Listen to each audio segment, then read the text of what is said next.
Welcome to Guide Guru. We hope this video helps. In this video, I will show how to make a door using popsicle sticks.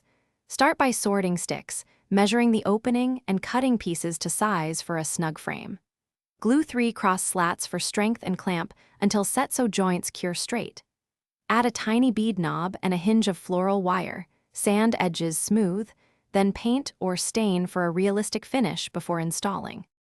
Gather wood glue, a small clamp, sandpaper, a craft knife, beads for knobs, floral wire for hinges, and paint or stain.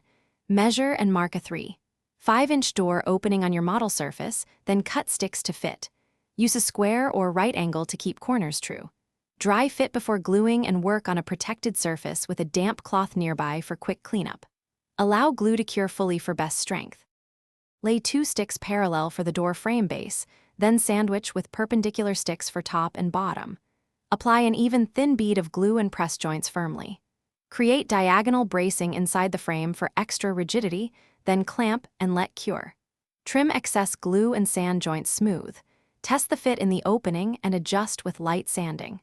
Paint or distress for a miniature rustic finish before sealing. Thanks for watching. Consider subscribing if we helped you today.